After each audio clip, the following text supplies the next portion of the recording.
Pada zaman dahulu kala, di sebuah desa subur yang bernama Wukir Sari, hiduplah masyarakat yang menggantungkan nasibnya pada kemurahan alam dan hasil bumi yang melimpah ruah. Desa itu dikelilingi oleh hamparan sawah hijau yang membentang luas bagaikan permadani zamrud yang digelar di bawah kaki langit biru, di mana padi-padi mulai menunduk berat berisi bulir emas, yang menjanjikan kemakmuran bagi siapa saja yang rajin merawatnya dengan penuh kasih sayang.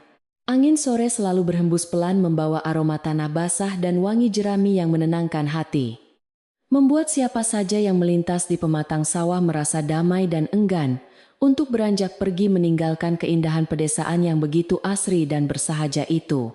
Di desa inilah kisah tentang kesetiaan, pengkhianatan, dan pembalasan alam yang sunyi, namun pasti ini bermula.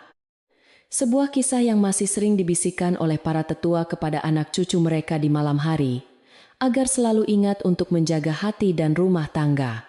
Di tengah desa Wukir Sari yang damai itu, berdiri sebuah rumah joglo yang sangat megah dan besar.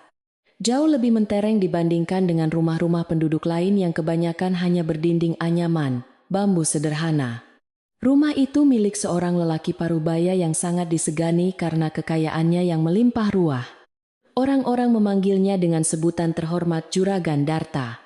Tiang-tiang penyangga rumahnya terbuat dari kayu jati pilihan yang tua dan kokoh, diukir dengan motif rumit yang indah oleh pengrajin terbaik dari kota seberang, menandakan bahwa pemiliknya bukanlah orang sembarangan di tanah itu. Halaman depannya begitu luas, ditumbuhi pohon mangga dan sawo yang rindang, tempat ayam-ayam peliharaan yang gemuk mencari makan dengan bebas di bawah naungan dedaunan yang lebat. Sementara lumbung padinya yang terletak di samping rumah selalu penuh sesak sampai ke atap, seolah tidak pernah kehabisan persediaan meski musim paceklik datang melanda desa tetangga. Juragan Darta memiliki seorang istri yang sangat setia dan berbudi pekerti luhur bernama Nyai Laras, seorang wanita yang telah mendampinginya sejak mereka berdua belum memiliki apa-apa selain cinta dan tekad yang kuat untuk mengubah nasib. Nyai Laras bukanlah wanita yang suka bersolek berlebihan atau memamerkan harta benda suaminya kepada tetangga, melainkan sosok perempuan desa sejati yang anggun dalam kesederhanaannya yang bersahaja.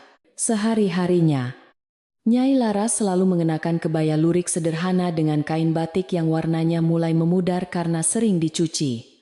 Namun justru disitulah letak kewibawaannya yang membuat para abdi dalam dan tetangga sangat menghormatinya.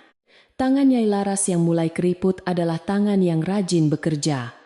Tangan yang tidak pernah ragu untuk turun ke dapur, meracik bumbu atau memeriksa kebersihan sudut-sudut rumah, agar suaminya selalu merasa nyaman saat pulang dari mengurus sawah dan ladang yang luas itu. Namun sayang seribu sayang, kekayaan yang melimpah dan hidup yang serba nyaman ternyata perlahan-lahan mulai menggerogoti hati dan pikiran Juragan Darta tanpa ia sadari. Seiring bertambahnya usia, bukannya semakin bijaksana, Juragan Darta justru merasa ada yang hilang dari masa mudanya dan mulai merasa jenuh dengan kehidupan rumah tangga yang tenang dan datar bersama Nyai Laras. Ia mulai sering bercermin lama-lama, mengamati uban yang mulai tumbuh di pelipisnya dengan perasaan tidak terima, lalu berusaha menutupinya dengan minyak rambut yang harum menyengat, agar terlihat lebih muda dari usia sebenarnya.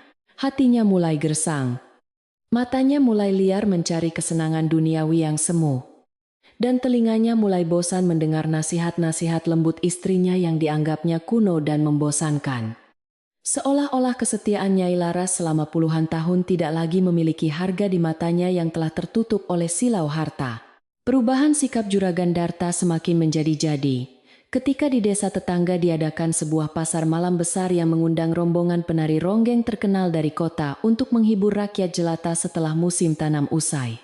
Di sanalah, di bawah terangnya lampu Petromax yang mendesis nyaring, mata Juragan Darta tertumbuk pada sesosok penari muda yang cantik jelita bernama Gandasari.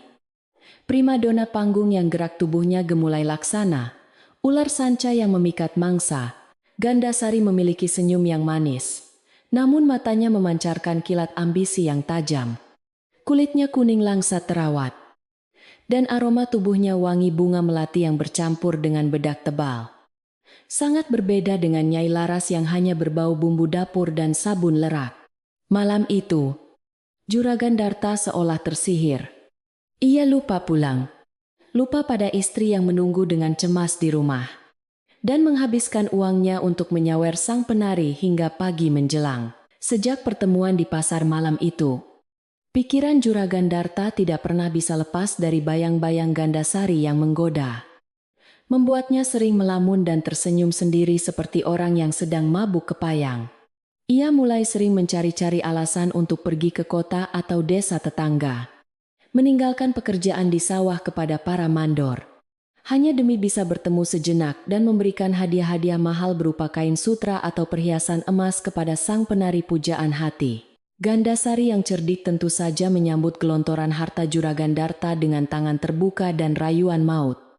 Ia pandai sekali memuji-muji Juragan Darta sebagai lelaki gagah, yang pantas mendapatkan pendamping yang lebih muda dan cantik daripada istri tua yang ada di rumah. Bisikan-bisikan manis Gandasari bagaikan racun yang perlahan tapi pasti mematikan akal sehat Juragan Darta, membuatnya semakin memandang rendah Nyai Laras yang setia menunggunya di rumah besar mereka. Sementara itu di rumah besar, Nyai Laras mulai merasakan perubahan suaminya. Namun sebagai wanita Jawa yang dididik untuk selalu berbakti, ia memilih untuk memendam perasaannya dan tetap melayani suaminya dengan sebaik-baiknya tanpa banyak bertanya. Setiap kali Juragan Darta pulang larut malam dengan baju yang bau asap rokok dan parfum wanita asing, Nyai Laras tetap menyambutnya dengan segelas wedang jahe hangat dan air hangat untuk membasuh kaki, berharap kelembutannya bisa meluluhkan hati suaminya yang sedang keras.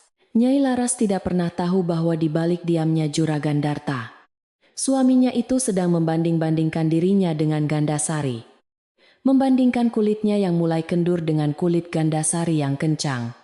Membandingkan masakannya dengan tawarenya sang penari. Hati Nyai Laras sesungguhnya menangis. Namun ia tutupi dengan senyum tabah demi menjaga kehormatan rumah tangga yang telah ia bangun dengan susah payah dari nol. Waktu terus bergulir. Musim panen raya yang dinanti-nanti oleh seluruh penduduk desa Wukirsari pun semakin dekat. Sebuah perayaan besar tahunan sebagai wujud syukur kepada Tuhan atas hasil bumi yang melimpah. Biasanya, momen panen raya adalah saat tersibuk bagi Nyai Laras. Ia akan memimpin para wanita desa di dapur rumahnya untuk memasak tumpeng raksasa, membuat ribuan kue tradisional, dan menyiapkan jamuan makan besar bagi seluruh pekerja dan tetangga.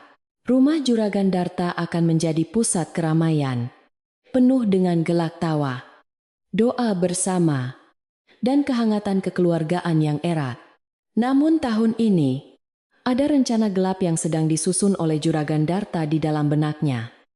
Sebuah rencana jahat yang dipicu oleh keinginan liarnya untuk membawa Gandasari masuk ke dalam rumah itu dan menjadikannya ratu di pesta panen raya, menggantikan posisi Nyai Laras. Juragan Darta merasa bahwa kehadiran Nyai Laras di rumah saat pesta panen nanti hanya akan menjadi penghalang bagi kebahagiaannya bersama Gandasari, karena ia tidak mungkin bisa bermesraan dengan selingkuhannya itu jika istri sahnya masih berkeliaran di dapur. Pikiran jahat itu terus berputar-putar di kepalanya saat ia duduk merokok di beranda rumah pada suatu sore yang mendung, memandangi halaman luas yang sebentar lagi akan dipenuhi gabah jemuran. Ia membayangkan betapa bangganya ia jika bisa memamerkan Gandasari yang cantik dan muda kepada tamu-tamu khususnya di ruang dalam. Sementara Nyai Laras baginya hanyalah masa lalu yang membosankan yang harus disingkirkan sementara waktu agar tidak merusak pemandangan. Setan telah benar-benar menutup mata hatinya, membuatnya lupa bahwa rumah megah tempat ia bernaung itu berdiri kokoh juga berkat doa dan tirakat istrinya yang tak pernah putus di sepertiga malam. Suatu pagi yang dingin, ketika kabut masih menyelimuti desa dan ayam jantan baru saja berkokok bersahutan, Juragan Darta memanggil Nyai Laras yang sedang sibuk menyapu halaman depan dengan sapu lidi, dengan wajah yang dibuat-buat sedih dan suara yang diberatkan agar terdengar serius. Juragan Darta memulai sandiwara liciknya untuk mengelabui istri yang polos itu. Ia berkata bahwa semalam ia bermimpi buruk tentang orang tua Nyai Laras di kampung halaman yang jauh di seberang bukit. Mimpi yang menurutnya adalah pertanda bahwa mertuanya itu sedang sakit keras dan merindukan kehadiran anak perempuannya. Juragan Darta membumbui ceritanya dengan sangat meyakinkan. Mengatakan bahwa sebagai anak yang berbakti, sudah kewajiban Nyai Laras untuk segera pulang menjenguk dan merawat orang tuanya sebelum terlambat atau terjadi hal-hal yang tidak diinginkan. Nyai Laras yang mendengar kabar itu tentu saja terkejut, dan seketika hatinya diliputi kekhawatiran yang mendalam akan nasib orang tuanya. Meskipun ia merasa agak janggal, karena baru bulan lalu ada kerabat yang datang membawa kabar bahwa orang tuanya sehat walafiat. Namun, rasa hormat dan percayanya kepada suami mengalahkan keraguan kecil di hatinya. Ia tidak pernah menyangka bahwa suami yang telah hidup bersamanya puluhan tahun tega berbohong soal nyawa orang tua hanya demi nafsu belaka. Wajah Nyai Laras pucat pasi. Sapu lidi di tangannya terlepas, dan air matanya mulai menggenang membayangkan ibunya yang sakit. Ia pun segera menyanggupi titah suaminya untuk pulang kampung hari itu juga. Namun, ada satu hal yang mengganjal pikirannya, yaitu pesta panen raya yang tinggal menghitung hari. Siapakah yang akan mengurus segala persiapan jika ia pergi meninggalkan rumah dalam waktu yang lama? Dengan hati-hati dan suara lembut, Nyai Laras mencoba bertanya kepada Juragan Darta. Kang Mas, jika saya pergi sekarang, bagaimana dengan persiapan syukuran panen raya minggu depan? Siapa yang akan mengatur belanja pasar? Siapa yang akan memimpin di dapur? Dan siapa yang akan menyambut para sesepuh desa nanti? Pertanyaan itu wajar dan penuh tanggung jawab, menunjukkan betapa Nyai Laras sangat memikirkan kehormatan suaminya di mata masyarakat desa. Namun, pertanyaan itu justru membuat Juragan Darta merasa kesal karena dianggap menghambat rencananya. Ia pun menampakkan wajah masam dan sedikit membentak istrinya agar tidak perlu memikirkan hal-hal yang bukan urusannya lagi saat ini. Juragan Darta dengan tegas mengatakan bahwa urusan pesta panen adalah urusan laki-laki, dan ia sudah bisa mengatur semuanya sendiri tanpa campur tangan perempuan. Sudahlah, Nyai, jangan kau jadikan alasan pesta panen untuk menunda baktimu pada orang tua. Itu namanya anak durhaka, hardik Juragan Darta dengan nada tinggi yang membuat para pembantu di belakang rumah terdiam ketakutan. Urusan dapur, urusan tamu, urusan makanan. Aku punya banyak uang untuk membayar orang lain mengerjakannya. Kau tidak perlu merasa paling penting di rumah ini. Yang harus kau pikirkan sekarang adalah segera berkemas. Bawa baju-bajumu secukupnya, dan berangkatlah setelah matahari naik sepenggalah. Aku sudah menyuruh kusir Dokar untuk mengantarmu sampai ke batas desa seberang. Kata-kata itu begitu tajam menusuk hati Nyai Laras. Namun ia hanya menunduk dalam-dalam, menelan rasa sakitnya bulat-bulat, dan mengangguk patuh sebagai tanda ketaatan seorang istri kepada suami. Di sudut dapur yang remang-remang, Mbok Darmi, seorang pembantu tua yang sudah ikut keluarga itu sejak Nyai Laras masih pengantin baru, mendengar semua percakapan itu dengan hati yang teriris sembilu. Mbok Darmi tahu betul tabiat Juragan Darta yang belakangan ini berubah, dan naluri tuanya mengatakan bahwa ada udang di balik batu. Ada muslihat jahat di balik perintah pulang kampung yang mendadak ini. Mbok Darmi melihat gelagat yang tidak beres. Apalagi ia sempat mendengar desas-desus dari tukang sayur keliling tentang Juragan Darta yang sering terlihat bersama penari ronggeng di kota. Ingin rasanya Mbok Darmi berteriak melarang majikan perempuannya pergi. Namun apa daya, ia hanyalah seorang abdi yang suaranya tidak akan didengar oleh juragan yang sedang dimabuk kuasa. Ia hanya bisa berdoa, semoga Gusti Allah melindungi Nyai Laras di perjalanan. Nyai Laras pun masuk ke dalam kamarnya yang luas namun terasa dingin. Mulai membuka lemari kayu jatinya dan mengambil beberapa lembar kain kebaya serta jarik untuk bekal perjalanan jauhnya. Setiap kali ia melipat baju, air matanya menetes jatuh, membasahi kain. Entah kenapa perasaannya sangat tidak enak. Seolah-olah ia sedang diusir secara halus dari rumah yang ia cintai ini. Ia memandangi sekeliling kamar, memandangi ranjang tempat ia melahirkan anak-anaknya yang kini sudah merantau jauh. memandangi meja rias tua tempat ia bersisir setiap pagi. Semuanya menyimpan kenangan yang begitu dalam. Ada rasa berat yang luar biasa di dadanya. Sebuah firasat buruk bahwa mungkin ia tidak akan bisa kembali lagi ke kamar ini dalam waktu yang lama. Atau mungkin suasana rumah ini tidak akan pernah sama lagi setelah kepergiannya nanti. Sementara Nyai Laras berkemas dengan hati pilu. Juragan Darta justru sibuk mondar-mandir di ruang tamu dengan wajah yang cerah ceria. Seolah beban berat baru saja terangkat dari pundaknya. Ia mulai membayangkan susunan perabotan yang akan ia ubah. Ia ingin mengganti kain gorden yang kusam dengan yang baru berwarna merah menyala sesuai selera Gandasari. Dan ia ingin menyingkirkan lukisan-lukisan tua yang disukai Nyai Laras. Juragan Darta bahkan sudah merencanakan menu makanan apa yang akan disajikan nanti. Bukan lagi masakan desa yang sederhana, melainkan hidangan daging dan makanan kota yang mewah untuk memanjakan lidah kekasih barunya. Ia benar-benar tidak sabar menunggu kereta kuda membawa istrinya pergi jauh-jauh dari pandangannya, agar ia bisa segera menjemput sang penari masuk ke istananya. Matahari mulai meninggi. Sinarnya menerobos masuk melalui celah-celah ventilasi rumah joglo, menyoroti debu-debu halus yang berterbangan di udara, menciptakan suasana yang hening, namun mencekam. Dokar sewaan yang ditarik oleh seekor kuda berwarna coklat tua sudah menunggu di depan gerbang rumah. Kusirnya duduk diam sambil merokok melinting tembakau, menunggu penumpang yang akan dibawanya menempuh perjalanan panjang. Nyai Laras keluar dari pintu rumah dengan membawa sebuah buntalan kain berisi pakaian. Langkahnya gontai dan matanya sembab sisa menangis. Namun ia tetap berusaha tersenyum kepada para pembantu yang menatapnya dengan tatapan iba. Ia menyalami tangan Bok Darmi dengan erat, membisikkan pesan agar menjaga rumah dan menjaga Juragan Darta baik-baik selama ia tidak ada. Pesan tulus yang membuat Bok Darmi tak kuasa menahan tangisnya. Juragan Darta berdiri di teras dengan tangan berkacak pinggang. Tidak ada pelukan hangat atau ciuman perpisahan untuk istri yang akan menempuh perjalanan jauh demi orang tua yang sakit itu. Ia hanya memberikan sekantung uang perak sebagai bekal. Memberikannya dengan cara yang sedikit angkuh, seolah sedang memberi upah kepada pekerja, bukan nafkah kepada istri. Hati-hati di jalan. Sampaikan salamku pada Bapak dan Simbok. Jangan buru-buru pulang kalau mereka belum benar-benar sembuh. Uruslah mereka sampai tuntas. Ucap Juragan Darta dengan nada datar tanpa penyesalan sedikit pun. Nyai Laras menerima uang itu dengan tangan gemetar.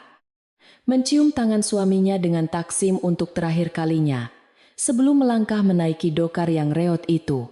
Roda dokar mulai berputar perlahan menggilas jalanan tanah berbatu, membawa Nyai Laras semakin jauh meninggalkan halaman rumah megah yang selama ini menjadi istananya.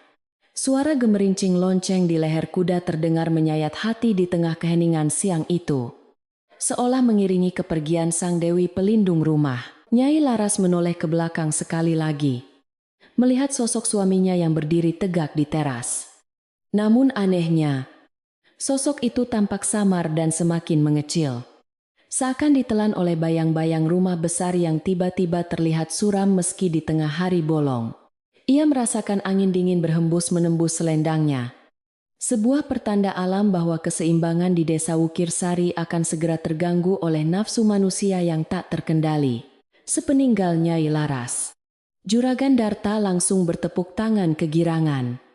Ia merasa bebas seperti burung yang lepas dari sangkar, siap terbang kemana saja ia mau. Ia segera memanggil para pelayan laki-laki dan memerintahkan mereka untuk membersihkan seluruh rumah dari barang-barang milik Nyai Laras, menyimpannya di gudang belakang agar tidak terlihat oleh mata Gandasari nanti. Ia ingin rumah itu bersih dari jejak istri tuanya. Ia ingin memulai lembaran baru yang penuh gairah dengan sang penari muda. Juragan Darta tidak menyadari bahwa dengan mengusir Nyai Laras, ia sama saja dengan membuang Sri Rejeki atau keberuntungan dari rumahnya. Dan ia telah membuka pintu lebar-lebar bagi petaka yang akan datang menguji kesombongannya. Sore harinya, langit di atas desa Wukirsari tampak sedikit berbeda. Awan hitam berarak tebal menutupi matahari lebih cepat dari biasanya, membuat suasana menjadi temaram sebelum waktunya.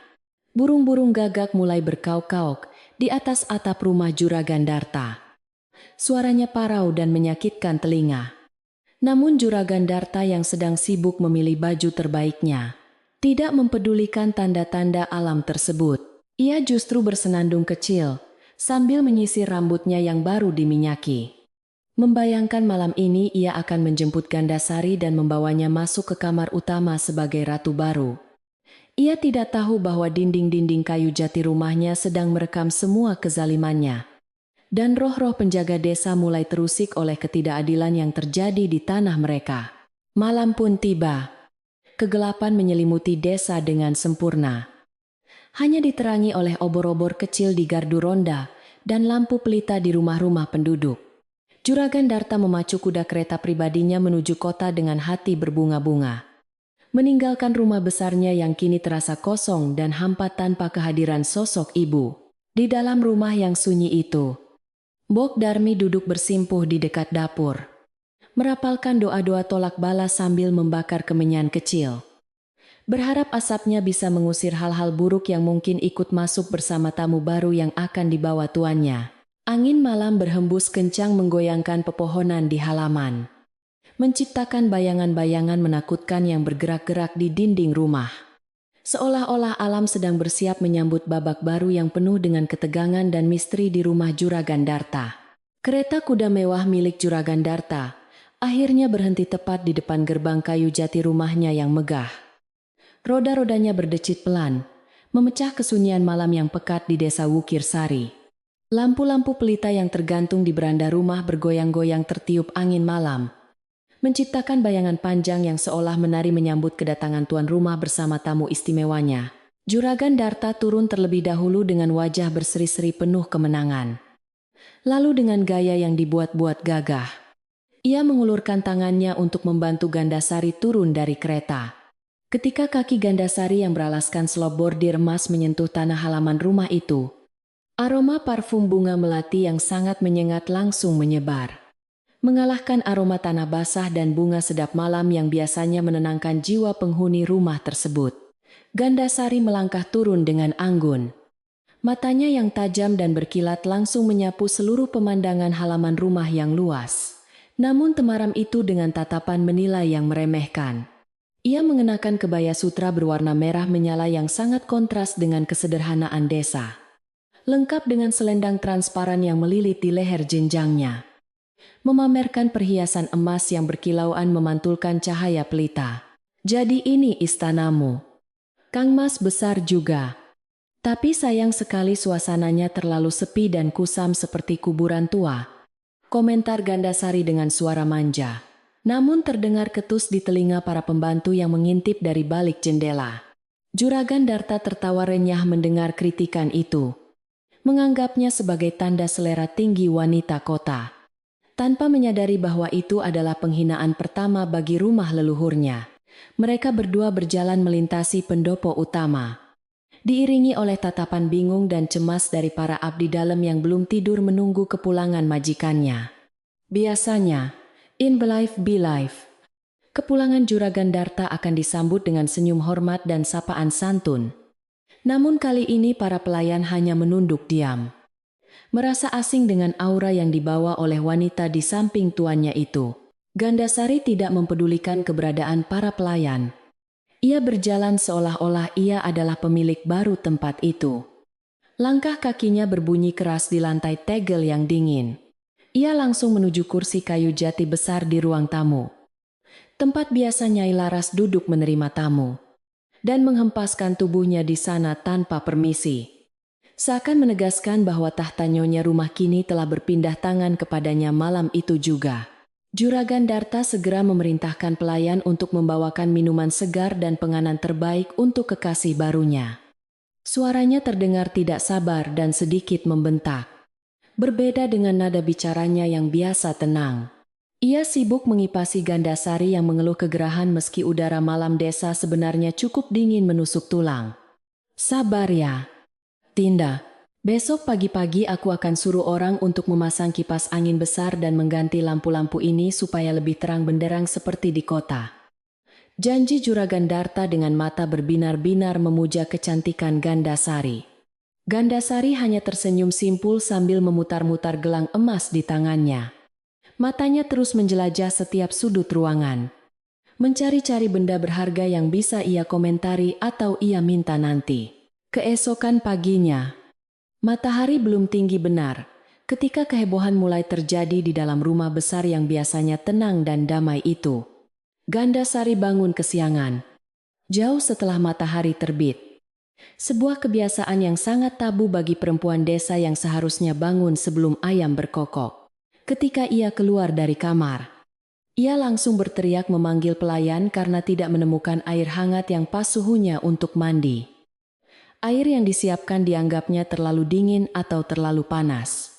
Suara teriakannya yang melengking memecah ketenangan pagi, membuat burung-burung perkutut peliharaan Juragan Darta di dalam sangkar menjadi gelisah dan berhenti manggung, seolah merasakan energi negatif yang menyebar di udara.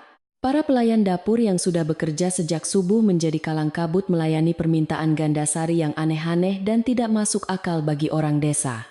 Ia meminta sarapan bubur ayam dengan resep kota yang rumit, menolak nasi pecel dan tempe goreng yang sudah disiapkan dengan penuh kasih sayang oleh Mbok Darmi. Makanan apa ini? Berminyak dan baunya kampungan sekali. Apa kalian mau meracuni aku dengan makanan murahan begini, hardik Gandasari, sambil menepis piring berisi tempe goreng hingga jatuh berantakan ke lantai. Mbok Darmi yang menyaksikan kejadian itu hanya bisa mengelus dada, menahan amarah yang bergejolak di hatinya melihat makanan, yang adalah rezeki dari Gusti Allah, dibuang begitu saja oleh wanita asing yang tidak tahu sopan santun.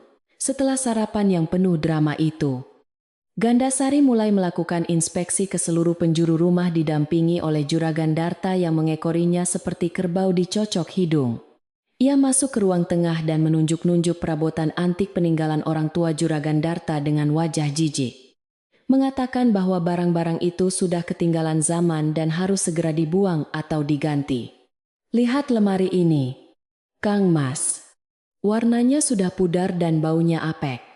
Kita harus ganti dengan lemari kaca yang modern, supaya baju-baju bagusku bisa terlihat indah.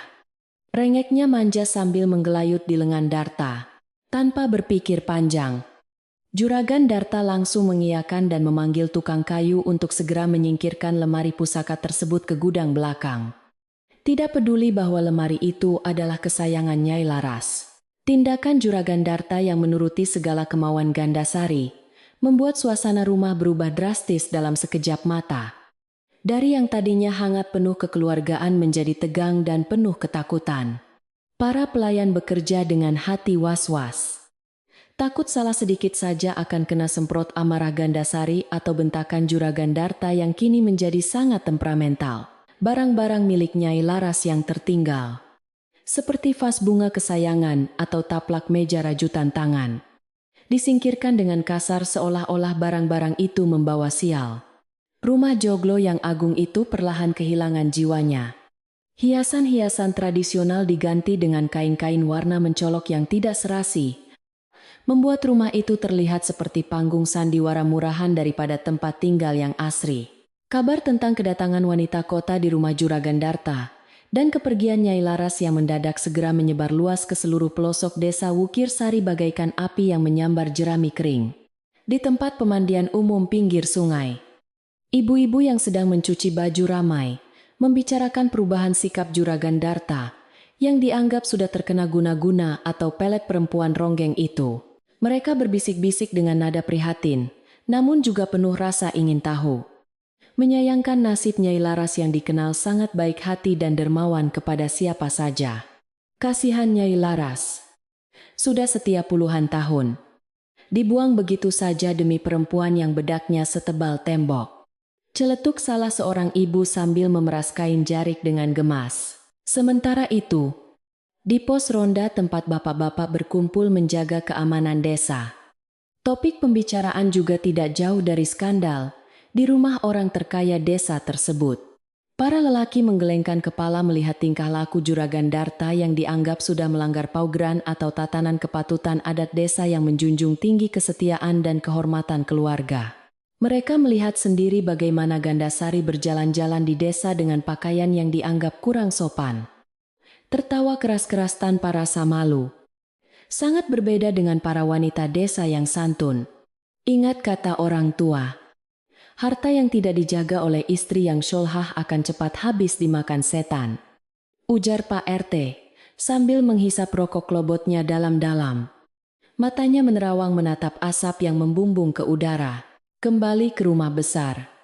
Persiapan pesta panen raya yang seharusnya menjadi agenda utama kini terbengkalai dan berubah menjadi persiapan pesta hura-hura demi menyenangkan hati Gandasari.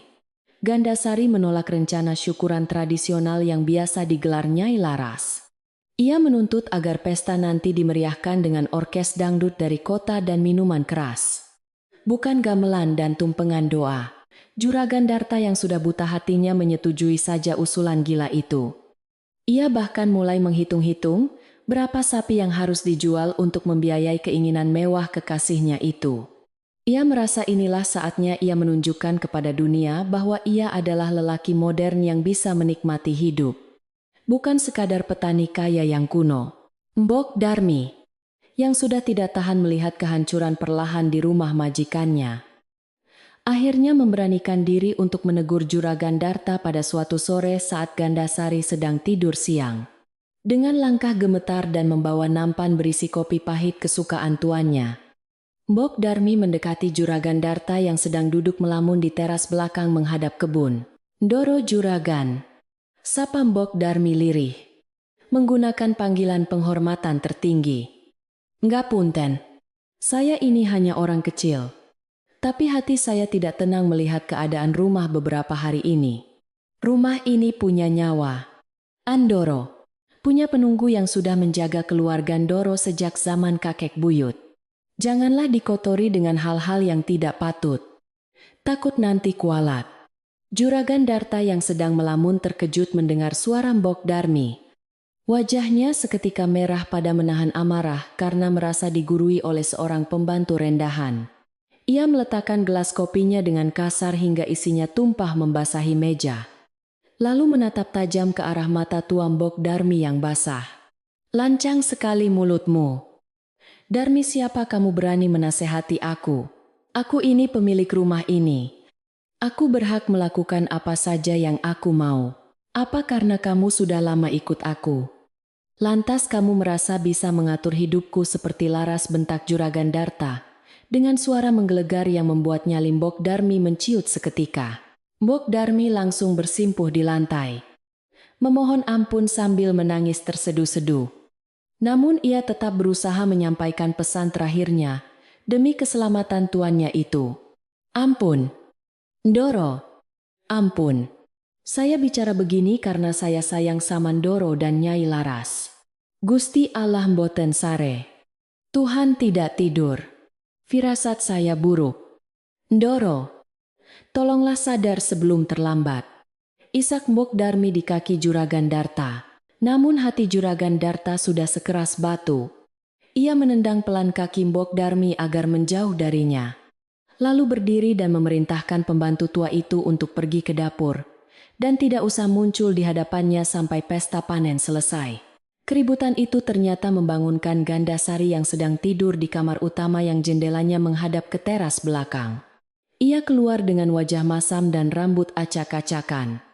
Langsung menyambar kesempatan untuk memanaskan suasana dan menyingkirkan orang-orang lama yang ia anggap duri dalam daging. "Ada apa ini ribut-ribut?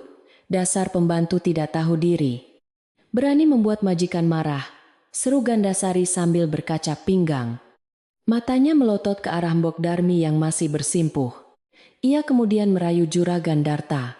"Kang Mas, lihat tuh. Pelayanmu ini sudah tidak punya rasa hormat. Kalau aku jadi Kang Mas, sudah aku usir dia dari dulu.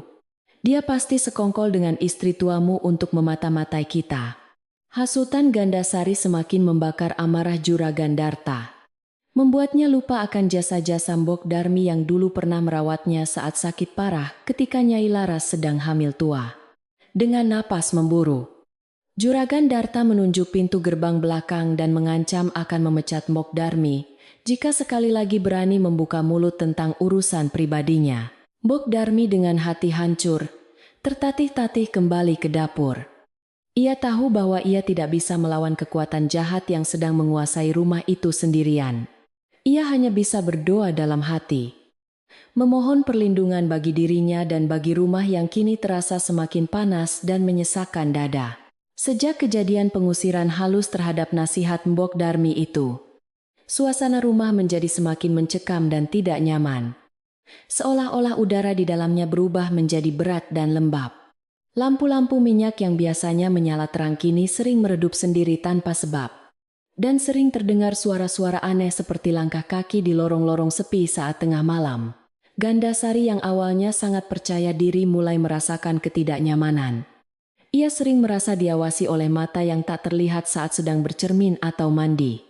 Namun, karena gengsi dan keserakahannya akan harta, ia menepis rasa takut itu dan meyakinkan dirinya bahwa itu hanya halusinasi karena ia belum terbiasa dengan suasana desa yang sunyi senyap. Di luar rumah, para tetangga mulai enggan melintas di depan rumah Juragan Darta. Bahkan anak-anak kecil dilarang oleh orang tua mereka untuk bermain di dekat pagar halaman rumah tersebut. Pohon beringin besar di sudut desa yang biasanya menjadi tempat berteduh kini tampak lebih angker. Dan burung gagak yang kemarin hanya berputar-putar kini mulai hinggap di atap rumah Juragan Darta setiap senja tiba. Tanda-tanda alam semakin nyata menunjukkan ketidaksukaannya. Angin sering bertiup kencang secara tiba-tiba, hanya di sekitar rumah itu, menerbangkan jemuran dan merobohkan pot-pot bunga yang baru ditata oleh Gandasari. Namun Juragan Darta, yang sedang dimabuk asmara dan kekuasaan, tetap menutup mata dan telinganya rapat-rapat, menganggap semua itu hanya kebetulan belaka. Malam itu, hujan gerimis mulai turun membasahi bumi, desa Wukir Sari, membawa hawa dingin yang menusuk sampai ke sumsum tulang, membuat suasana semakin syahdu, namun menyayat hati. Juragan Darta dan Gandasari duduk makan malam berdua di meja makan panjang yang mewah, menyantap hidangan daging sapi yang lezat, namun terasa hambar di lidah. Tidak ada percakapan hangat, hanya suara denting sendok dan garpu yang beradu dengan piring porselen, serta suara hujan yang mengetuk-ngetuk atap genteng dengan irama monoton. Gandasari tampak gelisah. Matanya melirik ke sana kemari. Sementara Juragan Darta sibuk menuangkan anggur ke dalam gelasnya, mencoba mencari ketenangan yang entah kenapa semakin sulit ia dapatkan di rumahnya sendiri. Tiba-tiba, Gandasari meletakkan sendoknya dengan keras dan bertanya tentang kunci lemari besi besar yang ada di kamar tidur utama. Lemari tempat Juragan Darta menyimpan surat-surat tanah dan perhiasan pusaka. Kang Mas, kunci lemari besar itu kamu simpan di mana aku mau menyimpan kalung emasku supaya aman? Takut hilang kalau ditaruh sembarangan, tanya Gandasari dengan nada menyelidik yang tidak bisa disembunyikan. Juragan Darta terhenti sejenak. Ia ingat betul bahwa kunci itu selalu dipegang oleh Nyai Laras dan ia lupa memintanya sebelum mengusir istrinya pergi. Kebingungan mulai melanda wajah Juragan Darta, menyadari bahwa meski ia telah mengusir orangnya, namun kunci atau kendali sesungguhnya atas harta rumah itu masih belum sepenuhnya lepas dari tangan Nyai Laras. Kuncinya sepertinya terbawa oleh Nyai Laras, jawab Juragan Darta ragu-ragu, mencoba mengingat-ingat apakah ada kunci cadangan yang ia simpan. Mendengar jawaban itu, wajah Gandasari berubah menjadi masam dan penuh kemarahan. Ia merasa rencananya untuk menguasai harta terhambat oleh hal sepele. Bagaimana sih Kang Mas ini? Masa kunci harta sendiri tidak dipegang? Pokoknya aku mau Kang Mas cari kunci cadangannya atau panggil tukang kunci besok. Aku tidak mau tahu, rengek Gandasari dengan nada tinggi yang memecah kesunyian makan malam itu. Juragan Darta hanya bisa mengangguk lemah. Kepalanya mulai terasa pening memikirkan tuntutan Gandasari yang semakin hari semakin banyak dan tidak masuk akal. Di kejauhan, sayup-sayup terdengar suara kentongan dipukul pelan oleh petugas ronda malam, menandakan waktu sudah larut malam dan penduduk desa sudah terlelap dalam mimpi mereka. Namun di rumah besar itu, Ketenangan adalah barang mahal yang sulit didapat. Karena hati penghuninya sedang diliputi oleh nafsu duniawi dan kegelisahan yang tak berujung. Bayangan-bayangan di dinding tampak semakin memanjang seiring meredupnya nyala lilin di meja makan, menciptakan siluet-siluet mengerikan yang seolah siap menerkam siapa saja yang lengah. Rumah itu, yang dulunya adalah tempat berteduh yang paling aman, kini perlahan berubah menjadi penjara emas yang dingin dan menyesakkan. Menunggu waktu untuk memuntahkan segala keburukan yang terpendam di dalamnya. Saat Juragan Darta dan Gandasari beranjak masuk ke kamar tidur, mereka tidak menyadari bahwa di sudut gelap ruang tengah, tepat di depan tiang Sokoguru atau tiang utama rumah, ada hawa dingin yang berputar-putar. Wangi bunga melati yang dipakai Gandasari tiba-tiba bercampur dengan bau anyir darah yang samar-samar tercium, membuat bulu kuduk siapa saja yang peka akan berdiri tegak. Mokdarmi yang sedang membereskan piring di dapur belakang merasakan perubahan itu. Ia berhenti sejenak dan menatap ke arah ruang tengah dengan tatapan ngeri. Ia tahu, peringatannya telah diabaikan. Dan kini sesuatu yang lain, sesuatu yang lebih gelap dan tak kasat mata, mulai mengambil alih kendali atas rumah Juragan Darta, bersiap untuk memberikan pelajaran yang tidak akan pernah dilupakan seumur hidup. Hari-hari menjelang puncak perayaan panen raya di desa Wukirsari seharusnya diwarnai dengan kesibukan yang menggembirakan dan penuh semangat. Namun yang terjadi di rumah besar Juragan Darta, justru sebaliknya. Suasana terasa semakin berat dan menekan dada, meskipun matahari bersinar terik di luar sana. Udara di dalam rumah joglo itu terasa dingin dan lembab, seolah-olah ada selubung gaib yang menghalangi kehangatan cahaya matahari untuk masuk menyentuh lantai dan dinding rumah.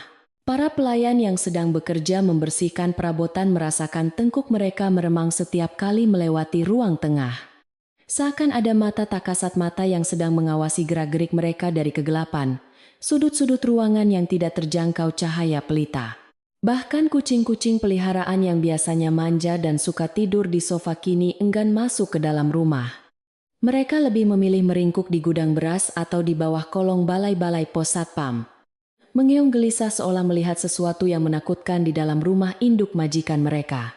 Juragan Darta berusaha keras menepis perasaan tidak enak yang mulai menjalar di hatinya dengan menyibukkan diri mengawasi para tukang yang sedang memasang tarup atau tenda hiasan di halaman depan untuk pesta nanti. Ia berteriak-teriak memberikan perintah agar janur kuning dipasang setinggi mungkin dan panggung orkes dibuat semegah mungkin. Mencoba menutupi kegelisahannya dengan suara lantang dan kesibukan duniawi. Namun, semakin ia berusaha terlihat gagah dan berkuasa, semakin ia merasakan tatapan-tatapan aneh dari para pekerja dan tetangga yang melintas. Tatapan yang menyiratkan rasa kasihan bercampur ngeri. Melihat tingkah lakunya yang seolah menantang takdir, di dalam hatinya yang paling dalam, Juragan Darta merindukan ketenangan yang dulu selalu ia rasakan saat Nyai Laras ada di rumah. Ketenangan yang kini hilang berganti dengan kegaduhan kosong yang ia ciptakan sendiri demi menuruti hawa nafsu sesaat. Sementara itu, Gandasari semakin menunjukkan tabiat aslinya yang manja dan penuntut. Ia tidak peduli dengan suasana mistis yang mulai menyelimuti rumah itu. Baginya yang terpenting adalah keinginannya terpenuhi saat itu juga. Ia menyuruh para pelayan untuk menghias kamar tidur utama dengan ratusan bunga mawar merah yang didatangkan khusus dari kota.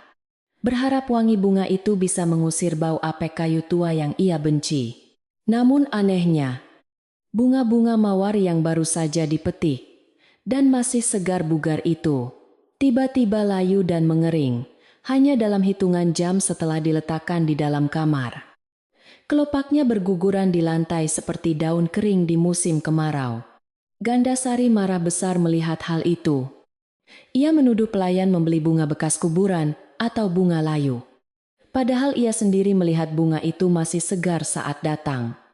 Namun, egonya terlalu tinggi untuk mengakui adanya keanehan yang tidak masuk akal tersebut. Kejadian aneh tidak berhenti sampai di situ.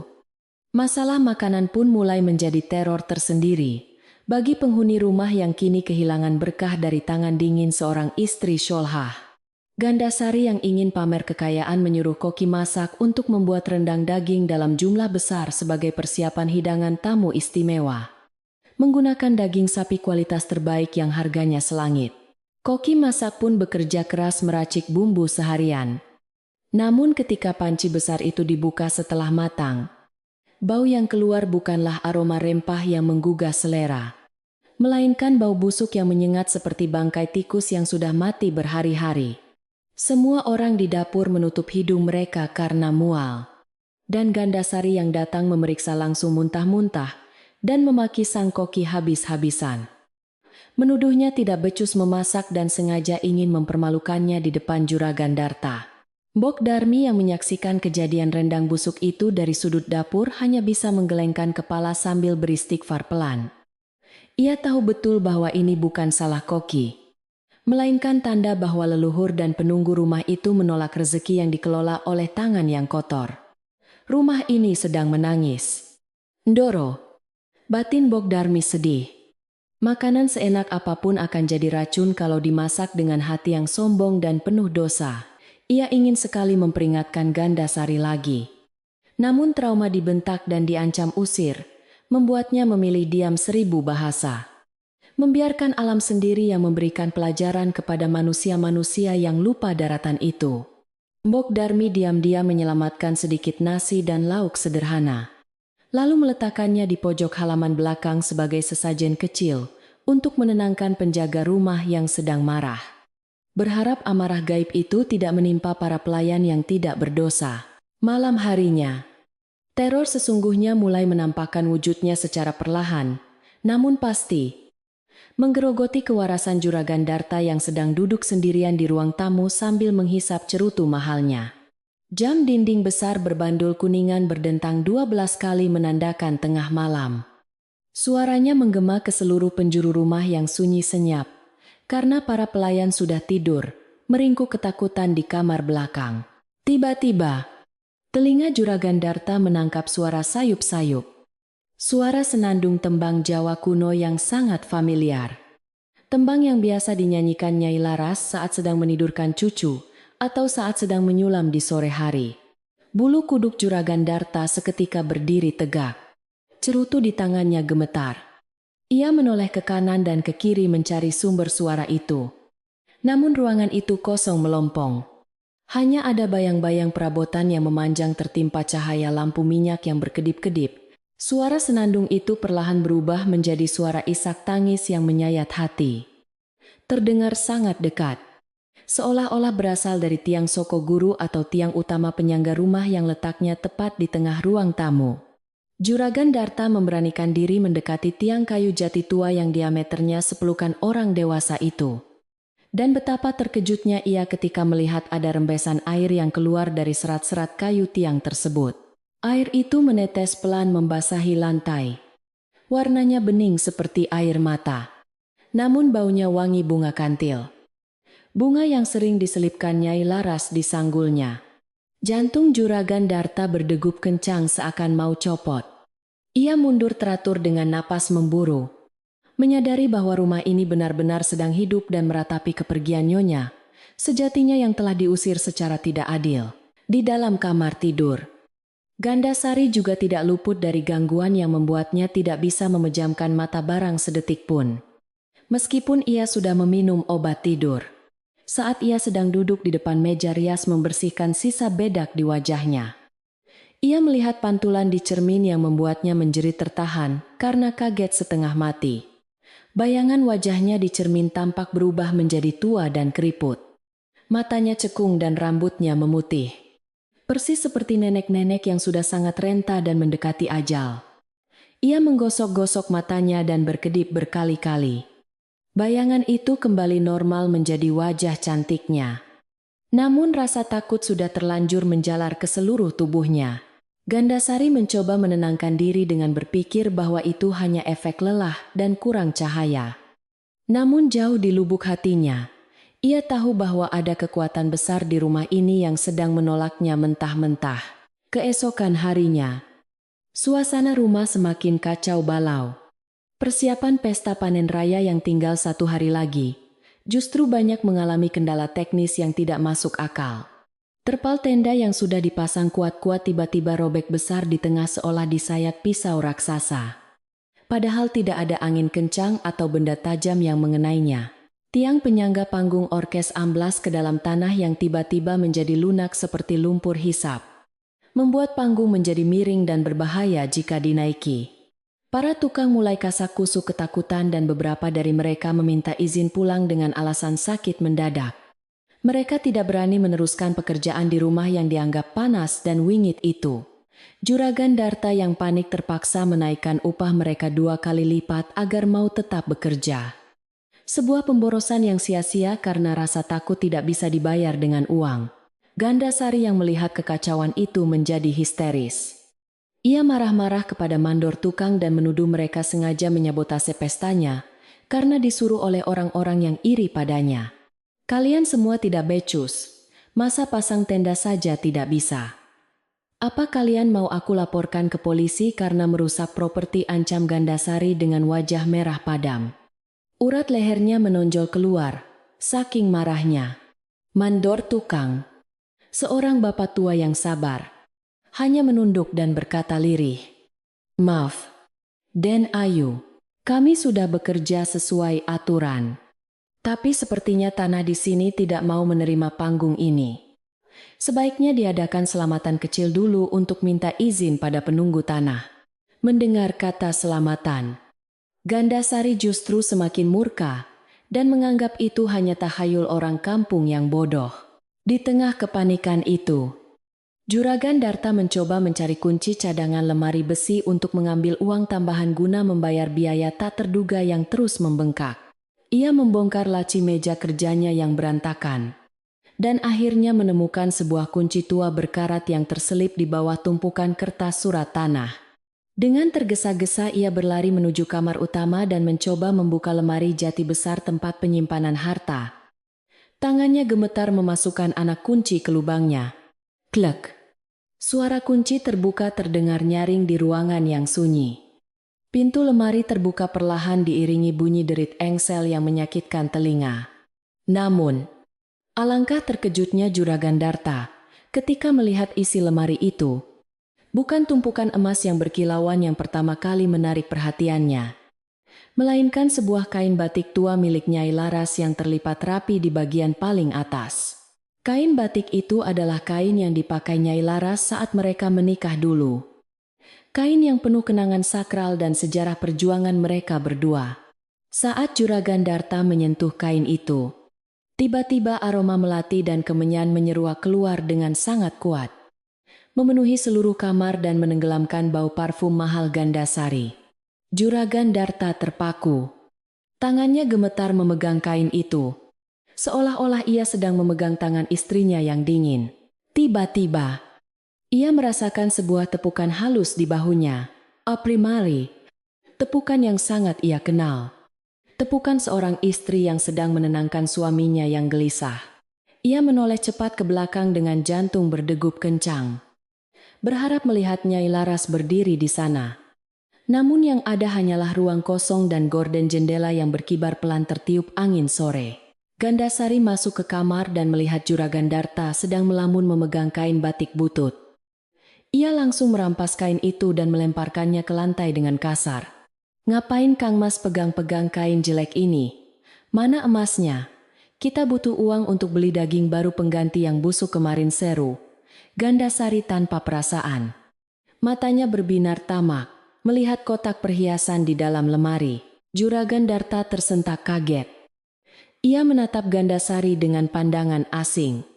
Baru kali ini, ia melihat wajah kekasihnya itu tampak begitu jelek dan menakutkan karena dikuasai keserakahan. Namun pengaruh guna-guna asmara itu masih cukup kuat mencengkeram akal sehatnya. Sehingga ia menuruti saja kemauan Gandasari untuk mengambil beberapa batang emas murni dari dalam lemari tersebut untuk dijual. Sore harinya, langit desa Wukirsari kembali gelap. Gulita tertutup awan hitam pekat yang bergulung-gulung seperti ombak di lautan. Pertanda badai besar akan segera datang. Burung-burung gagak yang biasanya hanya 1-2 ekor, kini datang bergerombol dalam jumlah puluhan. bertengger berbaris rapi di pagar rumah dan atap genteng. Menatap ke arah pintu utama dengan mata merah menyala.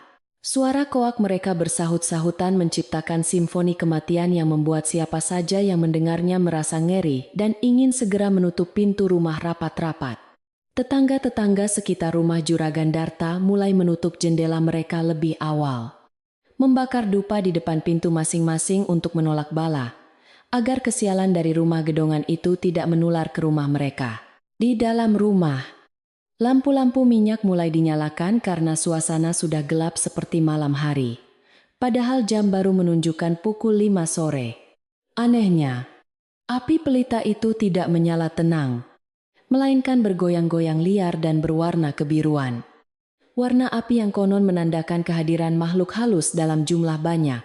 Gandasari mulai merasa sangat ketakutan. Ia tidak berani lagi berada sendirian di ruangan manapun.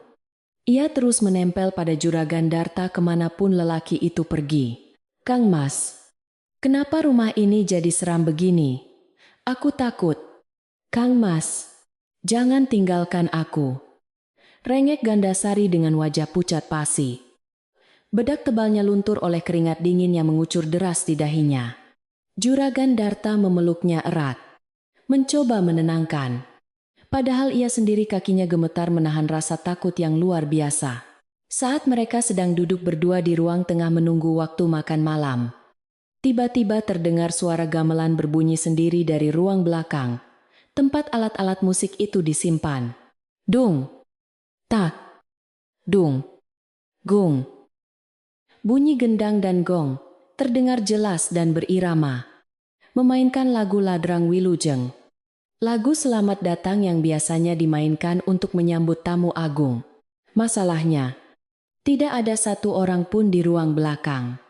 Semua pelayan ada di dapur atau di kamar mereka. Suara gamelan itu terdengar sangat mistis, mengalun pelan namun bertenaga, seolah dimainkan oleh tangan-tangan tak terlihat yang sedang menggelar pesta mereka sendiri.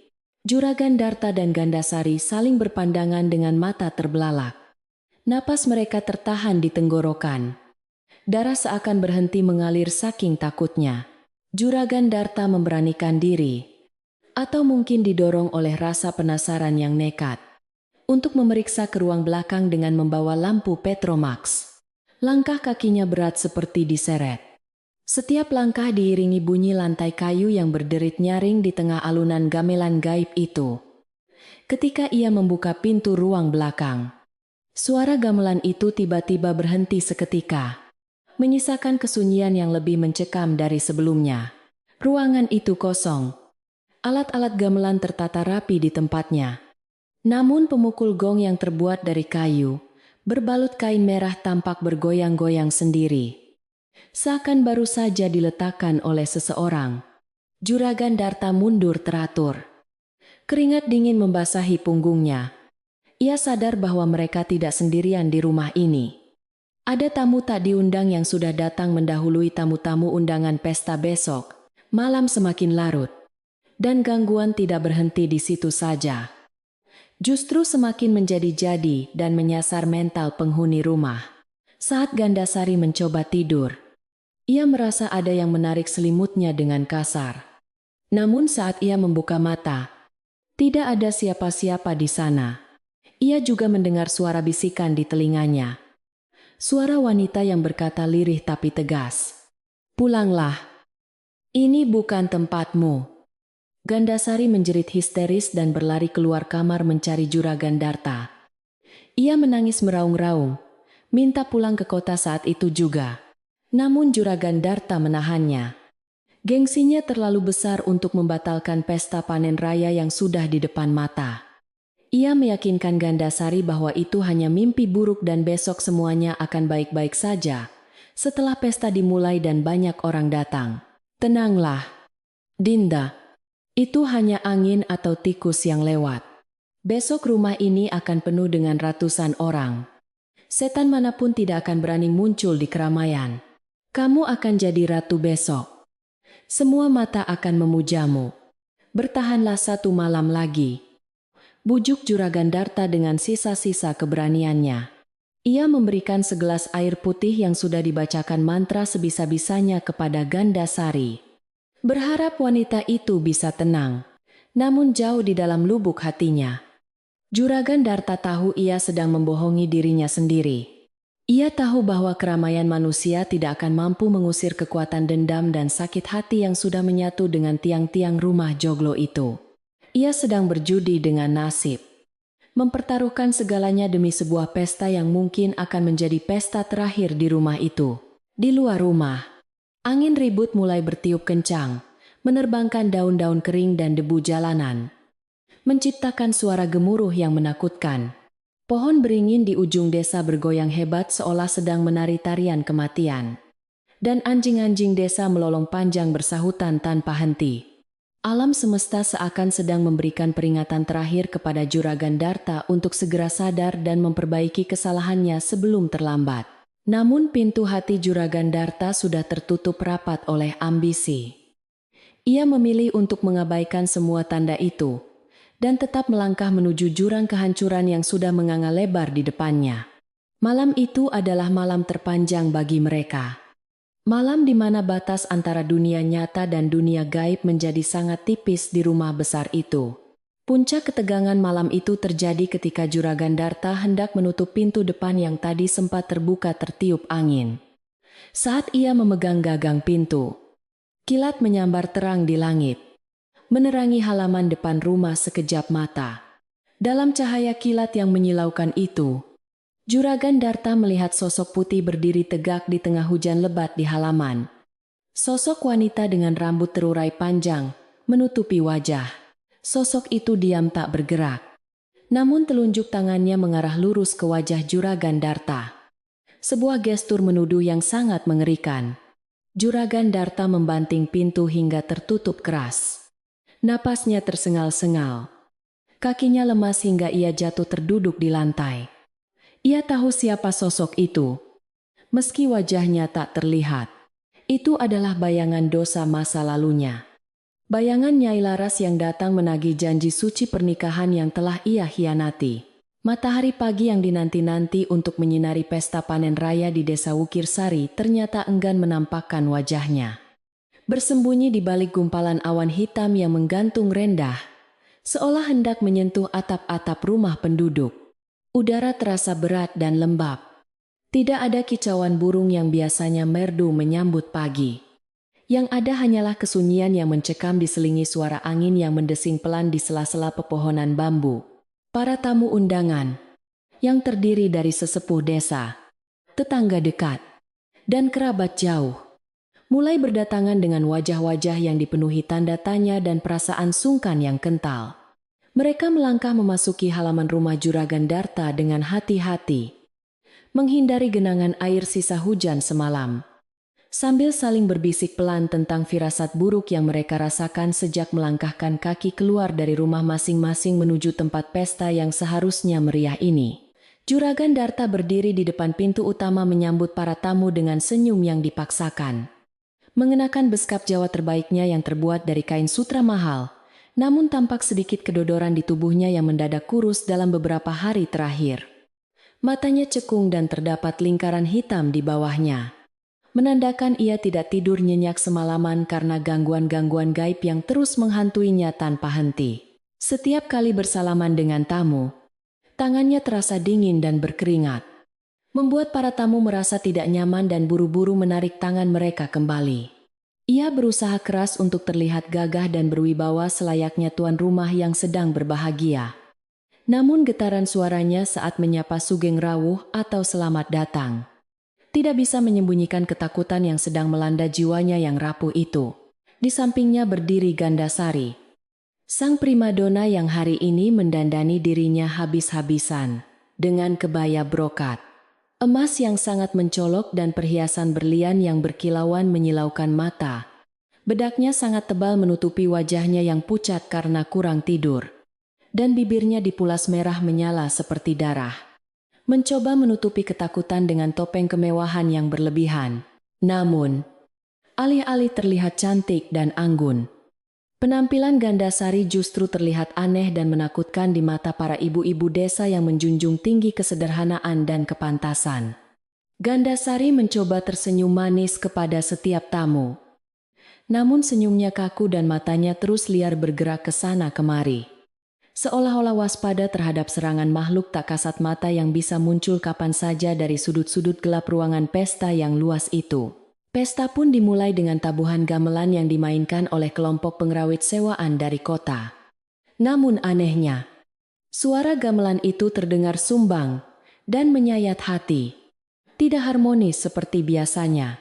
Setiap kali penabuh gendang memukul instrumennya, suaranya terdengar seperti dentuman jantung yang sedang sekarat. Dan suara seruling bambu melengking tinggi seperti jeritan wanita yang sedang menangis kesakitan. Para tamu yang duduk bersila di atas tikar pandan merasa bulu kuduk mereka meremang. Mereka saling berpandangan dengan gelisah, merasa bahwa ada yang salah dengan energi di tempat ini. Makanan lezat yang disajikan di atas piring-piring porselen pun seolah kehilangan daya tariknya. Nasi tumpeng yang seharusnya mengepul hangat, tampak dingin dan kaku. Dan ayam bakar yang mengkilap justru terlihat pucat seperti daging mentah yang belum diolah. Saat acara sambutan dimulai, Juragan Darta naik ke atas panggung kecil untuk memberikan pidato pembukaan. Tangannya memegang pengeras suara dengan gemetar hebat yang berusaha ia sembunyikan. Baru saja ia mengucapkan salam pembuka. Tiba-tiba langit di luar yang tadinya mendung gelap, langsung memuntahkan hujan deras yang disertai angin kencang yang menderu-deru. Baam! Suara petir menggelegar dahsyat tepat di atas atap rumah, membuat seluruh tamu terlonjak kaget, dan beberapa wanita menjerit ketakutan menutup telinga mereka. Lampu-lampu hias yang dipasang di sekeliling pendopo berkedip-kedip sebentar lalu mati total, meninggalkan ruangan yang luas itu dalam keremangan cahaya siang yang tertutup badai, menciptakan bayangan-bayangan panjang yang mengerikan di dinding-dinding kayu. Kepanikan mulai melanda para tamu. Mereka ingin pulang, namun hujan di luar sana turun seperti air bah yang siap menenggelamkan desa, membuat mereka terperangkap di dalam rumah yang angker ini. Di tengah kekacauan itu, Gandasari yang duduk di kursi kehormatan tiba-tiba berteriak histeris sambil menunjuk ke arah tiang Soko Guru di tengah ruangan. Itu dia. Usir dia. Jangan biarkan dia mendekatiku, jerit Gandasari dengan mata melotot. Tubuhnya gemetar hebat seperti orang yang sedang kesurupan. Semua mata tertuju ke arah yang ditunjuk oleh Gandasari. Namun mereka tidak melihat siapa-siapa di sana. Hanya tiang kayu jati tua yang berdiri kokoh dan diam membisu. Namun, bagi Gandasari dan Juragan Darta, pemandangan di sana sangatlah berbeda dan mengerikan.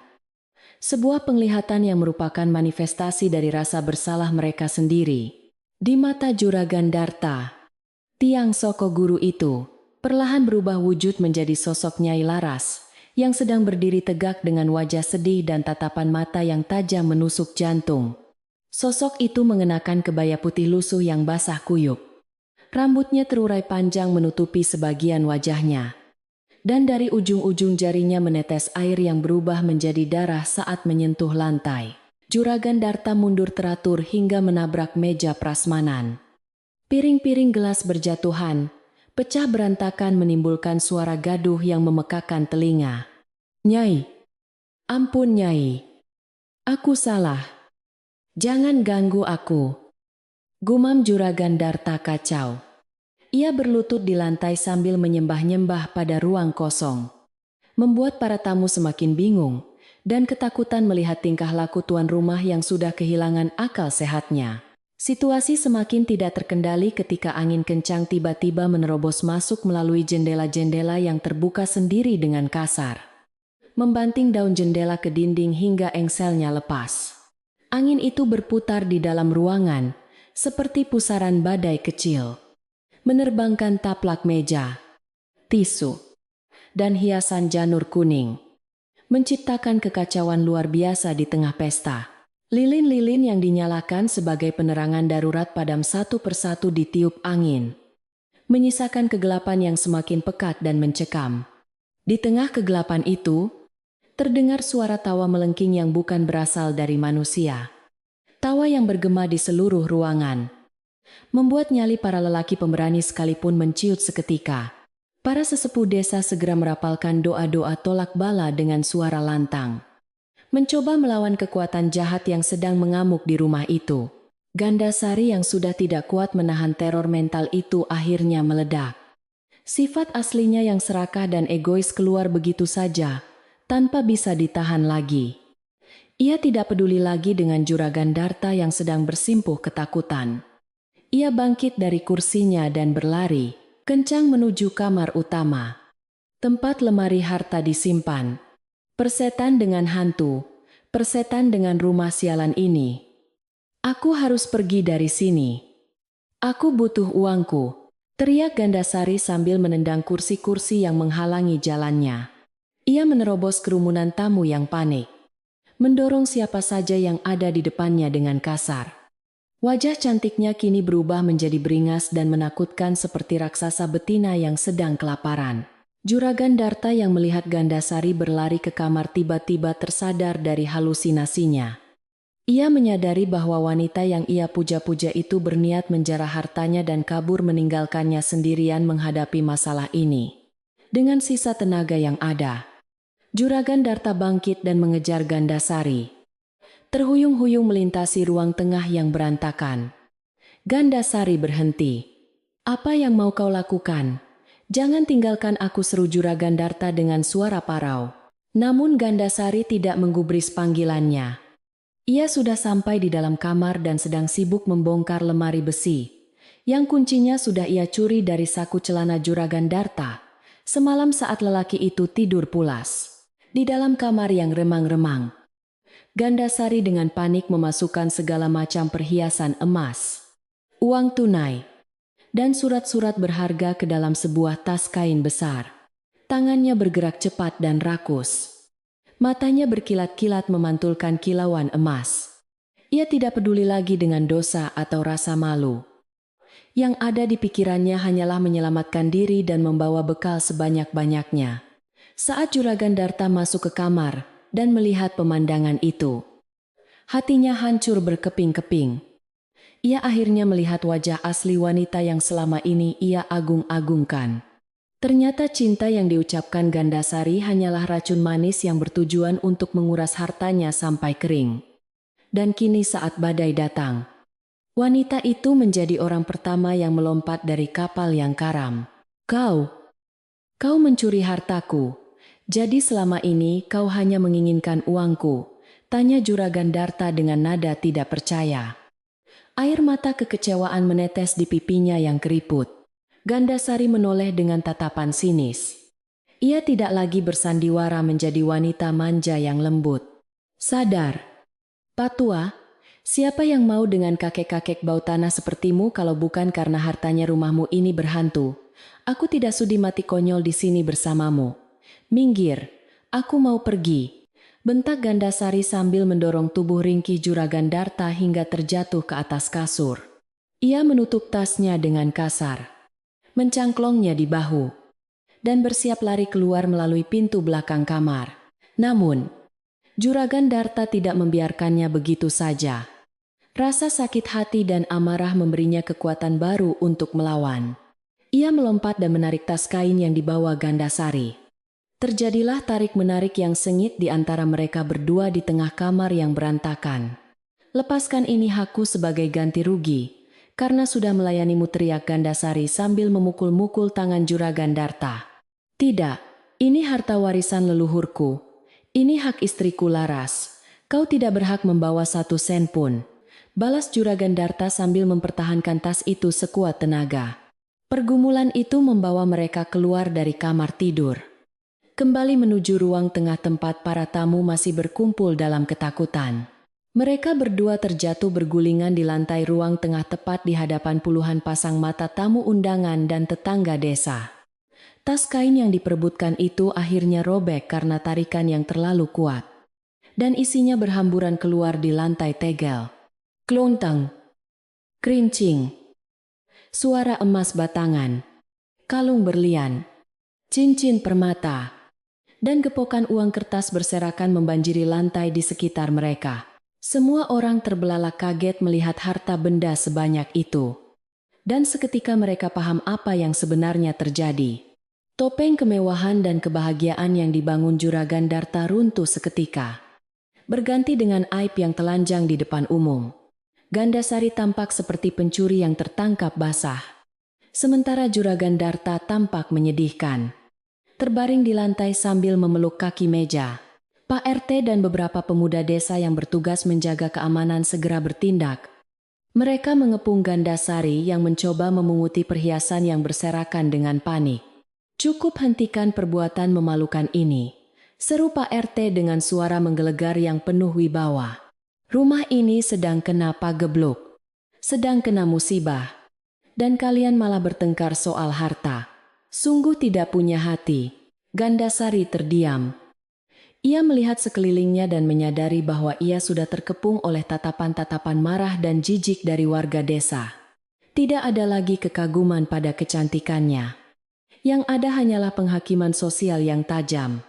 Wanita penari itu mundur perlahan. Wajahnya pucat pasi. Ia melepaskan sisa perhiasan di tangannya dan mengangkat tangan tanda menyerah. Di saat yang bersamaan, Mbok Darmi muncul dari arah dapur dengan membawa segelas air putih dan sebuah sapu lidi. Ia berjalan tertatih, namun tatapannya tajam menembus mata Gandasari. Tanpa rasa takut sedikit pun, Mbok Darmi berkata lantang di tengah keheningan, "Pergi kau dari sini." Wanita pembawa sial rumah ini tidak menerima orang yang hatinya kotor. "Emas permata tidak akan bisa membawamu selamat jika kau tidak punya adab. Pergi sebelum warga desa hilang kesabaran." Kata-kata Mbok Darmi bagaikan palu godam yang menghantam mental Gandasari. Ia merasa kerdil dan terhina.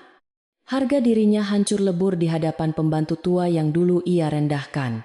Dengan sisa-sisa harga diri yang sudah tercabik-cabik, Gandasari meludah ke lantai lalu berlari kencang, menerobos hujan lebat keluar dari rumah itu, tanpa membawa sepeser pun harta yang ia idamkan. Ia lari tunggang langgang menembus kegelapan badai. Dikejar oleh rasa takut dan malu.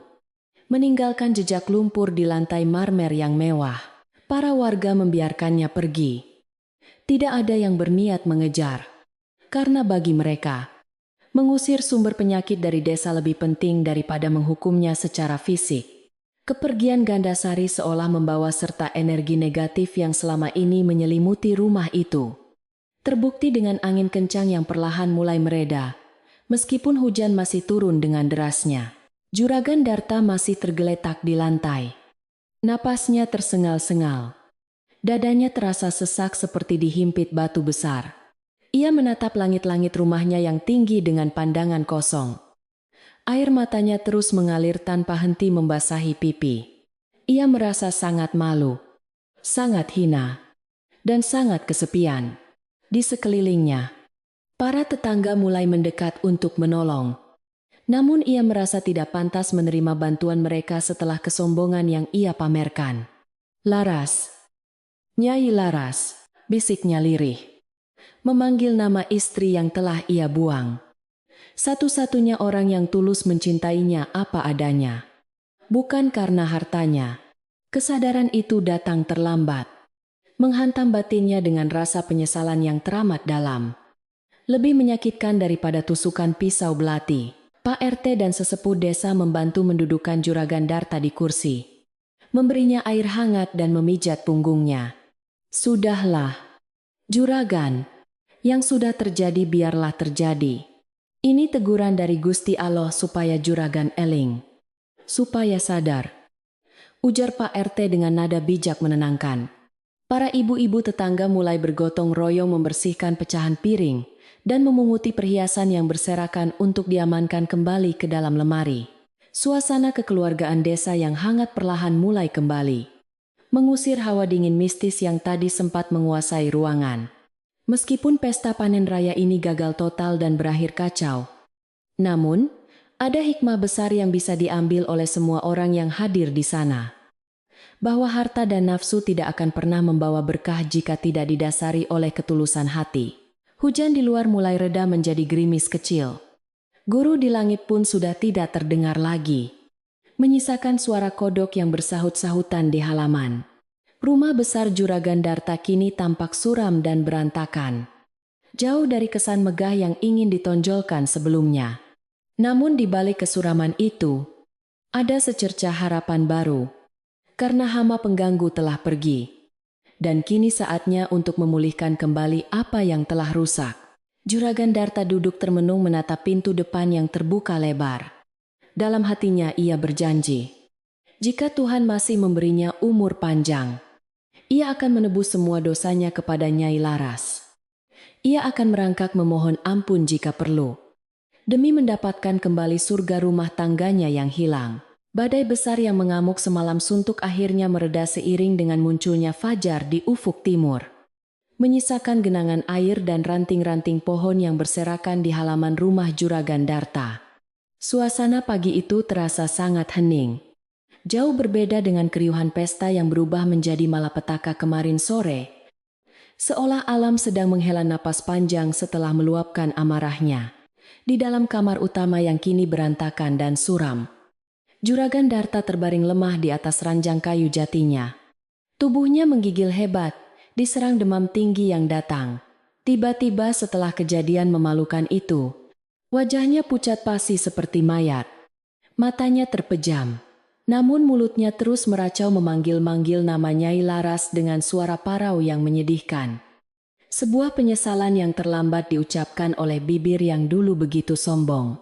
Bok Darmi, satu-satunya orang yang masih setia mendampingi majikannya di saat terpuruk, sibuk memeras kain kompres dengan air hangat yang dicampur irisan jeruk nipis untuk menurunkan panas Juragan Darta.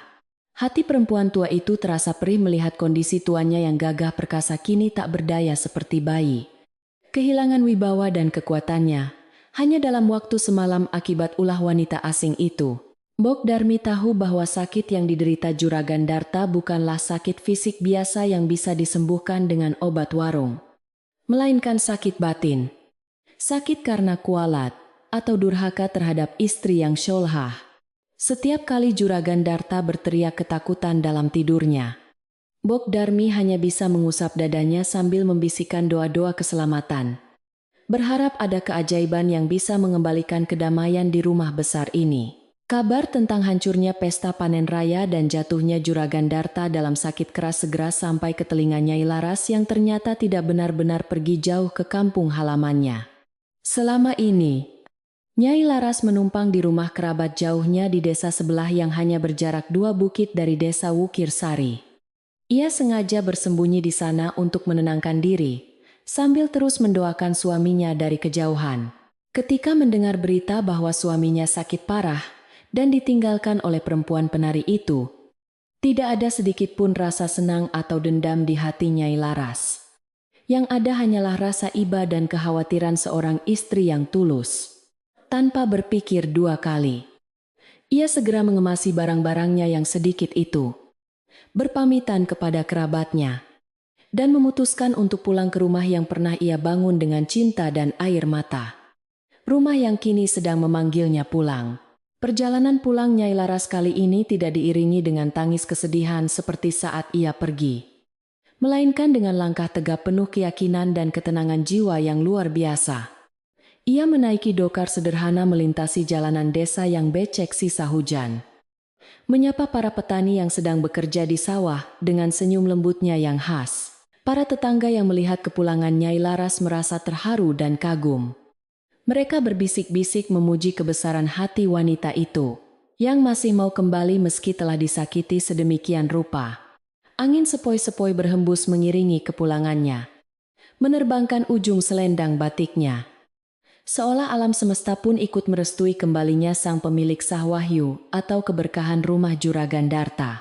Sesampainya di depan gerbang rumah, Nyai Laras berhenti sejenak, memandangi kondisi rumahnya yang tampak kusam dan tidak terawat.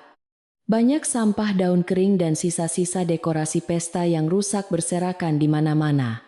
Ia menarik napas dalam-dalam, menghirup aroma tanah basah yang akrab, lalu melangkahkan kakinya masuk ke halaman dengan mantap, diikuti oleh tatapan lega dari para tetangga yang mengintip dari kejauhan. Begitu kaki Nyai Laras menyentuh lantai pendopo, Suasana rumah yang tadinya panas dan mencekam, seketika terasa berubah menjadi lebih sejuk. Seolah-olah ada angin segar yang baru saja masuk mengusir hawa apek.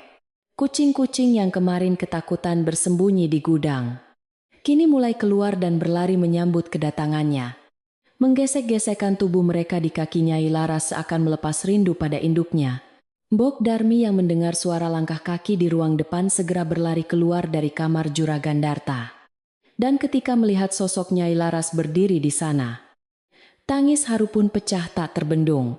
"Nyai, Gusti Allah Maha Besar. Akhirnya Nyai pulang juga."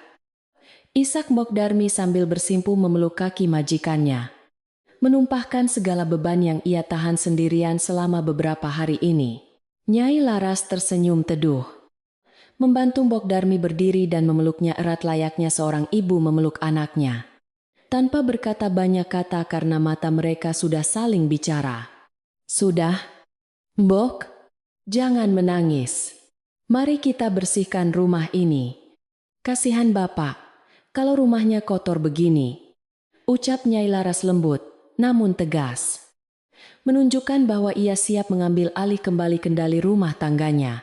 Nyai Laras tidak langsung menemui suaminya, melainkan pergi ke dapur terlebih dahulu untuk merebus air dan membuat jamu temulawak bercampur madu hutan. Ramuan turun-temurun untuk memulihkan stamina. Ia bergerak lincah di dapur seolah tidak pernah pergi dari sana. Tangannya terampil meracik bumbu, menyalakan tungku kayu bakar yang baranya mulai meredup agar kembali menyala terang. Aroma asap kayu bakar dan bau rempah-rempah yang harum mulai memenuhi ruangan, menggantikan bau busuk dan bau parfum menyengat yang sempat ditinggalkan oleh Gandasari. Para pelayan lain yang tadinya takut dan bingung, kini kembali bersemangat bekerja membantu Nyai Laras. Mereka merasa memiliki induk semang lagi yang bisa dijadikan tempat berlindung dan panutan. Setelah jamu siap, Nyai Laras membawa nampan berisi mangkuk bubur hangat dan gelas jamu menuju kamar utama dengan langkah pelan, agar tidak mengejutkan suaminya. Saat ia membuka pintu kamar, bau obat-obatan dan keringat langsung menyergap hidungnya. Namun ia tidak mundur. Ia melangkah masuk mendekati ranjang tempat Juragan Darta terbaring lemah. Juragan Darta yang sedang setengah sadar membuka matanya perlahan. Pandangannya kabur. Namun ia bisa melihat sosok wanita dengan kebaya lurik yang sangat ia kenal duduk di tepi ranjangnya. Ia mengira ia sudah mati dan sedang dijemput bidadari. Atau mungkin ini hanya mimpi indah sebelum ia terbangun kembali dalam kesepian yang menyiksa. "Kang Mas, bangunlah. Minum jamu dulu supaya badanmu hangat," bisik Nyai Laras lembut sambil membelai kening suaminya yang masih panas. Sentuhan tangannya terasa dingin dan menenangkan. Juragan Darta tersentak kaget. Air matanya langsung meleleh keluar dari sudut matanya.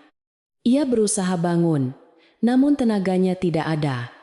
Bibirnya gemetar, ingin mengucapkan 1000 kata maaf. "Laras, benarkah ini kamu? Atau aku sedang bermimpi? Maafkan aku. Laras, aku berdosa. Aku bodoh," rintih Juragan Darta dengan suara serak bercampur tangis. Nyai Laras meletakkan jari telunjuknya di bibir suaminya, memberi isyarat untuk diam dan menyimpan tenaga. Ia tidak butuh kata-kata saat ini. Yang ia butuhkan adalah kesembuhan suaminya. Dengan telaten, Nyai Laras menyuapi Juragan Darta bubur hangat sedikit demi sedikit, meniupnya agar tidak terlalu panas. Persis seperti merawat anak kecil yang sedang sakit. Setiap suapan bubur itu terasa sangat nikmat di lidah Juragan Darta. Rasa masakan istri yang selama ini ia remehkan, ternyata adalah rasa yang paling ia rindukan di dunia ini. Rasa tulus yang tidak bisa dibeli dengan emas permata. Setelah makan dan minum jamu, Nyai Laras membantu menggantikan baju suaminya yang basah oleh keringat dengan baju bersih yang harum bunga kenanga, membuat Juragan Darta merasa jauh lebih segar dan nyaman. Untuk pertama kalinya dalam beberapa hari, Juragan Darta bisa merasakan ketenangan yang sesungguhnya. Ketakutannya pada hantu dan bayangan buruk sirna seketika karena ada penjaga aslinya di sampingnya. Setelah memastikan suaminya tertidur pulas, Nyai Laras mulai melakukan ritual bersih desa kecil-kecilan di dalam rumahnya sendiri untuk membuang sengkala atau energi buruk.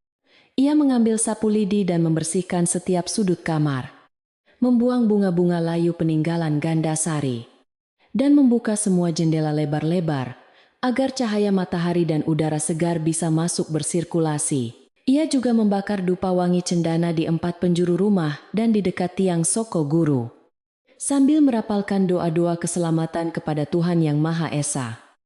Memohon agar rumah ini kembali diberkahi kedamaian. Asap dupa yang putih mengepul tipis naik ke udara, membawa serta sisa-sisa kegelapan dan dendam yang sempat bersarang di sana, membuat suasana rumah menjadi hening, sakral, dan dingin dalam artian menyejukkan hati. Hari demi hari berlalu. Kondisi kesehatan Juragan Darta berangsur-angsur membaik berkat perawatan telaten dari tangan dingin, Nyai Laras dan doa-doa tulus dari para tetangga. Meskipun tubuhnya sudah mulai kuat untuk berjalan tertatih-tatih ke teras, namun ada perubahan besar pada sifat dan perilakunya yang kini menjadi jauh lebih pendiam dan rendah hati. Ia tidak lagi suka memamerkan hartanya atau berbicara dengan nada tinggi. Ia lebih banyak menghabiskan waktunya duduk di kursi goyang, sambil memandangi istrinya yang sedang menyapu halaman atau memberi makan ayam. Juragan Darta menyadari sepenuhnya bahwa harta benda yang ia kumpulkan mati-matian ternyata tidak ada artinya jika tidak ada orang yang tulus mendampingi untuk menikmatinya bersama dalam kebaikan. Para tetangga dan warga desa pun mulai kembali berdatangan ke rumah Juragan Darta. Bukan untuk berpesta pora, melainkan untuk bersilaturahmi dan menanyakan kabar dengan tulus. Mereka melihat perubahan yang terjadi di rumah itu. Rumah yang dulu angker dan suram, kini kembali bersinar hangat seperti sedia kala. Penuh dengan tawa renyah para pelayan, dan suara burung perkutut yang kembali manggung dengan riang. Warga desa sangat menghormati Nyai Laras. Mereka menganggapnya sebagai wanita bahulaweyan dalam arti positif, yaitu wanita kuat yang mampu menyangga dan menyelamatkan kehormatan keluarga dari kehancuran. Tidak ada lagi gunjingan miring tentang keluarga itu. Yang ada hanyalah pelajaran hidup berharga yang diambil oleh seluruh warga desa tentang pentingnya kesetiaan.